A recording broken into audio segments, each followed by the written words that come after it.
so honored to be back here at Casa Italia. It's like coming home because Dominic and Mr. Tufano and all the others on the board have really made this place a home for all the Italian Americans in the Chicago area. I'm going to start with a poem that incorporates three of the favorite subjects that Italians like to talk about. Can anybody guess? Food. Food, number one. Food, Family. family. Thank you. This is great. Food, family. Well, Church. no. No. Sex.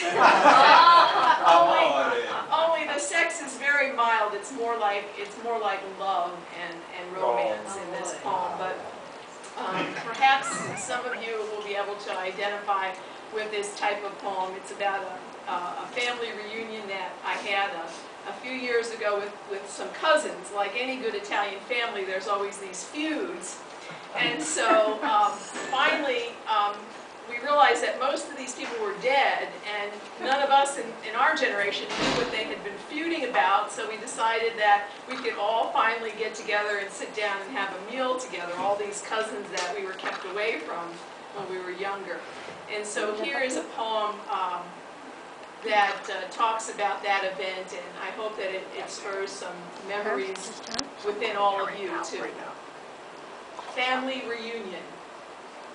We crowd around a picnic table in mismatched canvas chairs. My cousins and I pick from plates of artichoke hearts, black olives, Parmigiano cheese. The dead set a place for themselves. They climb down from the photograph on the wall of the sea green Ace Movers truck my uncle bought for $50. They amble out of the scrapbook where my father perches on a rock with his brother Joe, Seaside Heights, 1940. Their hair is monstrous in the wind. They look out on the Ferris wheel, boardwalk games of chance. Someone else's dart is poised to pierce a bulbous balloon. A sandbag falls short of its mark. The roulette races toward their color, black. They have not yet used up their chances. Deuces still lie in the deck. Uncle Mario sits on a set of stone steps, his head cocked slightly to the left.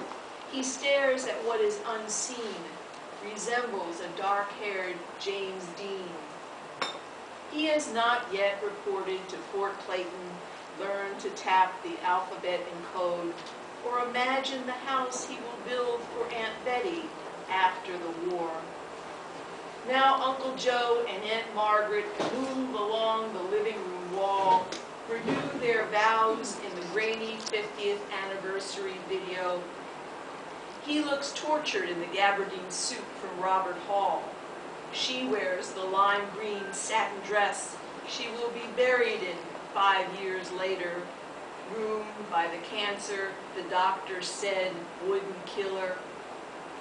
They waltz to What'll I Do, dance the tarantella, hook arms, swing around, change partners, reach out to draw in Aunt Katie and Cousin Louie, who stands beside a swan ice sculpture, sways to the music, smokes a cigar.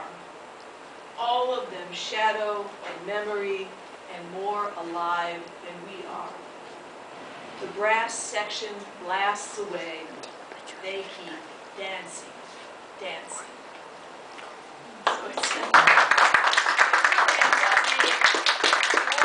reunion of those who had passed away, as any family reunion often becomes about those who are no longer present.